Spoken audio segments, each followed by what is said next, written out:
ഇപ്പോൾ ഈ ആഴ്ച കൊണ്ട് യുദ്ധമായാലും ഒന്ന് മൂക്കും. ഇപ്പോൾ ഓൾറെഡി അവിടെ പൊട്ടിയേക്കുന്ന ഡ്രോണും മിസൈലും എല്ലാം കൂടെ കൂടി നല്ല രീതിയിൽ പൊള്യൂട്ടഡ് ആയിട്ടുണ്ട്. ദുബൈ, ഖത്തർ, കുവൈറ്റിലാണല്ലോ അത്യാവശ്യം മോശപ്പെട്ട സംഭവങ്ങൾ നടക്കുന്നുണ്ട്. അവിടുത്തെ മീഡിയാസ് വേണ്ട രീതിയിൽ റിപ്പോർട്ട് ചെയ്യുന്നില്ല. ഇവിടുത്തെ രാജ്യങ്ങൾ അവരോട് പറഞ്ഞു പറ്റിക്കുകയാണെന്നാണ് എനിക്ക് തോന്നുന്നത്. കാരണം അവർക്ക് ഈ ഫുഡും ഈ പറഞ്ഞ ഇലക്ട്രിസിറ്റിയും വാട്ടറും അടക്കമുള്ള സംഭവങ്ങൾ ചിലപ്പോൾ ഉടനടി ഒരു ക്ഷാമം വരാൻ സാധ്യതയുണ്ട്. അപ്പോൾ യുദ്ധം മൂർച്ഛിച്ച് കഴിഞ്ഞാൽ ചിലപ്പോൾ അവിടെ ഉള്ളവർക്ക് ഭയങ്കര ബുദ്ധിമുട്ടാകും. അതുകൊണ്ട് മലയാളികൾ എത്രയും പെട്ടെന്ന് അവിടെ നിന്ന് രക്ഷപ്പെടുന്നതായിരിക്കും നല്ലതാണ് എനിക്ക് തോന്നുന്നത്. കാരണം ഇതിങ്ങനെ വെച്ചുകൊണ്ടിരുന്നിരുന്നിരുന്ന് ലാസ്റ്റിൽ അവിടെ ഇല്ല ഇവിടെ ഇല്ല, അവസാനം ഇന്ത്യയിൽ നിന്ന് പ്രത്യേക ഫ്ലൈറ്റ് പോകുന്നു, എല്ലാം എടുത്തുകൊണ്ട് ഓടണം. പിള്ളേരൊക്കെ പെറുക്കി എടുത്തുകൊണ്ട് ഓടുന്ന സീനുണ്ടല്ലോ, അതിനേക്കാൾ മുന്നേ അവിടെ നിന്ന് മുങ്ങുന്നതാണ് നല്ലത്. അല്ലാതെ ഇപ്പോൾ അവിടെ എല്ലാം 2 ആഴ്ച കഴിഞ്ഞിട്ട് പോകാം. ഉള്ളവരെല്ലാം പാസ്പോർട്ട് മേടിച്ച് കിട്ടാവുന്നതൊക്കെ എടുത്ത് സ്ഥലം വിട്ടിട്ടേ ഒരു 2 ആഴ്ച കഴിയുമ്പോൾ സമാധാനം ആവുകയാണെങ്കിൽ പോവാം. ഇവിടെ നിന്ന് ആരും അങ്ങോട്ടും പോകരുത്. ഇപ്പോൾ ഈ അവധിക്ക് വന്നേക്കുന്നവരാരും ഇനി ദുബൈ, ഖത്തർ, കുവൈറ്റ്, ബഹ്റിൻ ഇങ്ങോട്ടൊന്നും പോകരുത്.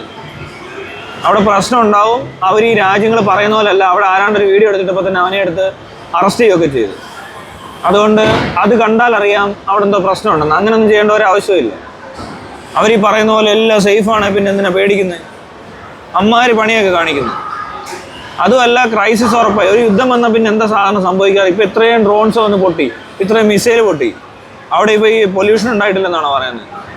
എന്തോരെണ്ണോ പൊട്ടുന്ന ഓരോ ദിവസം. അതിൻ്റെയൊക്കെ വിഷവായുവൊക്കെ ആരാ ശ്വസിക്കുന്നത്? അപ്പോൾ ആ തരത്തിലൊരു പ്രശ്നം ഓൾറെഡി ഇവിടെ നടക്കുന്നുണ്ട്. യുദ്ധത്തിൻ്റെ ഭീതിയുണ്ട്. എത്ര പേര് മരിച്ചെന്നൊന്നും കറക്റ്റായിട്ടൊന്നും കണക്കൊന്നും അറിയാൻ പറ്റത്തില്ല. ഇപ്പോൾ അവിടുത്തെ മീഡിയാസ് എല്ലാം റെസ്ട്രിക്റ്റഡ് ആണ്. അപ്പോൾ പിന്നെ എന്ത് ചെയ്യാനാ? മുങ്ങുക, സ്ഥലം വിടുക.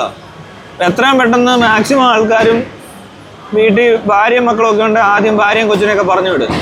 അങ്ങനെ വേണ്ട, ജെൻഡർ ഇക്വാളിറ്റി കാണിക്കുക. എല്ലാവരും കൂടെ ഒന്നിച്ചു പോരും. എല്ലാം കൂടെ അങ്ങ് കിടന്നങ്ങ് ചാവ്.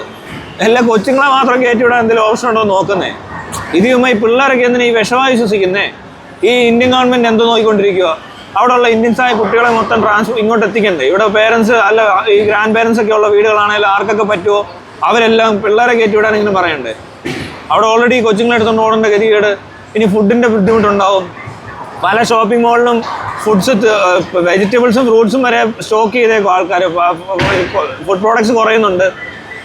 ഇനിയിപ്പോൾ പെട്ടെന്ന് എന്തെങ്കിലും സംഭവിച്ചു പോയാൽ അവിടുത്തെ ഗ്യാസ് ഓയിലൂടെ ഒന്ന് സ്റ്റക്കായി കഴിഞ്ഞാൽ ഇലക്ട്രിസിറ്റിയും വാട്ടറും ഒക്കെ സ്റ്റക്കാവും. ഒന്നും പറയാൻ പറ്റത്തില്ല. കാരണം അവർ പറഞ്ഞത് ചെകുത്താനോടാണ് കളിയുന്നത്. ചെകുത്താനോട് കളിച്ചാൽ തോറ്റു പോവെങ്കിലും അവിടെ ഒരു ബുദ്ധിമുട്ടുണ്ടാകത്തില്ലേ? എന്തിനാ ഇതിനൊക്കെ നിൽക്കുന്നേ? നമുക്കിപ്പോൾ തൽക്കാലം ഇന്ത്യയിലോട്ട് പോരും. ഇവിടെ ഗ്യാസിൻ്റെ ക്ഷാമമേ ഉള്ളൂ. അത് നമുക്കിപ്പോൾ ഇൻഡക്ഷൻ കുക്കറിനൊക്കെ വില കൂടുന്നതായിട്ട് കാണുന്നുണ്ട്. എല്ലാവരും ഇൻഡക്ഷൻ കുക്കറൊക്കെ മേടിച്ച് സേഫ് ആവുകയാണ് ചെയ്യുന്നതെന്നാണ് തോന്നുന്നത്. ഇനിയും ഒരുപാട് ഇൻഡക്ഷൻ കുക്കറുകൾ ഇവിടെ, ഇൻഡക്ഷൻ കുക്കർ ഉണ്ടാക്കാൻ അറിയാവുന്നവരുണ്ടല്ലോ, അവർക്ക് നല്ല പൈസ ഉണ്ടാക്കാൻ പറ്റും ഇതിനിടയിൽ. അങ്ങനെ പിന്നെ ഓവണൊക്കെ വില കൂടും. അപ്പോൾ അതൊക്കെ ഇവിടെ ഉള്ളവരൊക്കെ മേടിച്ച് വെച്ചോ. പിന്നെ ചെയ്യാനുള്ളത് എത്രയും പെട്ടെന്ന് ഈ രാജ്യങ്ങളിൽ നിന്നുള്ളവർ ഫാമിലി സ്ഥലം വിടുക. ലീവ് കമ്പനിയിൽ പണിയൊന്നും ഇല്ലെങ്കിൽ എത്രയും പെട്ടെന്ന് കയറി പോരാനുള്ള പരിപാടി വയ്ക്കൂ. എല്ലാ ദിവസവും ഇന്ത്യയിൽ നിന്ന് കുറച്ച് ഫ്ലൈറ്റ്, എയർ ഇന്ത്യ കുറച്ചൊരു ഫ്ലൈറ്റ് ഇടേണ്ടതായിട്ടാണ് എനിക്ക് തോന്നുന്നത്. അല്ല, ഇന്ത്യയിലോട്ടുള്ള ഫ്ലൈറ്റിനൊക്കെ മുടിഞ്ഞ ചാർജും കയറ്റിയിട്ട് ഒരു യുദ്ധം ഉണ്ടാകുമ്പോൾ ചെയ്യുന്ന പണിയല്ലേ തെണ്ടികൾ. ഒരാൾ ജീവനും കൊണ്ട് ഓടുമ്പോഴാണ് അവൻ്റെ പോക്കറ്റ് അടിക്കാൻ നിൽക്കുക. നായിൻ്റെ മക്കൾ, ഇതുപോലത്തെ നാറുകൾ, ചെറ്റകൾ, തെണ്ടികൾ ലോകത്തെവിടെയുണ്ടോ? ഇപ്പോൾ എല്ലാത്തിനും വില കൂടിയിട്ടുണ്ടെങ്കിൽ ആരും അങ്ങനെയൊന്നും നോക്കരുത്. കൊടുത്തിട്ട് പോരാ. എന്നിട്ട് ഇവൻ്റെയൊക്കെ തന്തയ്ക്കൂടെ വിളിച്ചിട്ട് ഇറങ്ങിപ്പോരാ. അവിടെയൊക്കെ കയറി ഇരുന്നങ്ങ് പറയണം ഈ നാറുകൾ കുണം പിടിക്കാൻ പോകുന്നില്ല. അല്ല പിന്നെ എന്ത് ചെയ്യാനാ? അതൊക്കെ എന്തൊരു നാണക്കേടല്ലേ? ഒരു പ്രശ്നം ഉണ്ടാകുമ്പോൾ പൈസ കൂട്ടുക. എങ്ങനെയാലും രക്ഷപ്പെടാൻ നോക്കുക. എനിക്ക് അത്രേ പറയാനുള്ളൂ. ഈ അടുത്ത ആഴ്ച എന്ന് പറയുന്നത് ക്രൂഷ്യലാണ്. നല്ല അടി നടക്കും. അപ്പോൾ ഈ രാജ്യങ്ങളിൽ ഉണ്ടാകുന്ന ക്ഷാമങ്ങളെ പറ്റി ഞാൻ പറയുന്നത്. അതുപോലെ തന്നെ ഇതിൻ്റെ മണ്ടക്കിടന്ന് പൊട്ടുന്നതൊക്കെ പൊല്യൂഷനാണ്.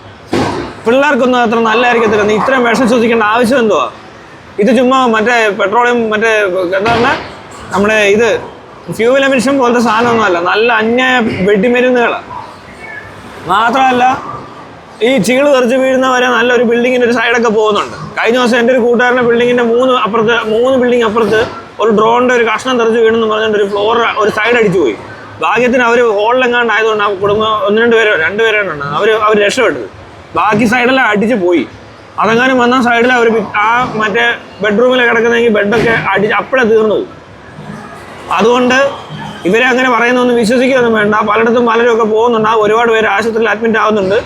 ആശുപത്രികളിലൊക്കെ നല്ല പണിയായിട്ടുണ്ട്. അപ്പോൾ അതൊക്കെ അറിയാനൊന്നും പറ്റത്തില്ല. നിങ്ങൾ ഇരിക്കുന്നിടത്ത് ഇരുന്ന് കഴിഞ്ഞാൽ ഒരു ചുക്കും അറിയാൻ പോകുന്നില്ല. കാരണം അവിടുത്തെ മീഡിയ ഒക്കെ വളരെയധികം റെസ്ട്രിക്റ്റഡ് ആണ്. ആരെങ്കിലും എടുത്തൊരു വീഡിയോ ഇട്ടാൽ അവരെ വരെ തൂക്കിക്കൊണ്ട് പോവുക.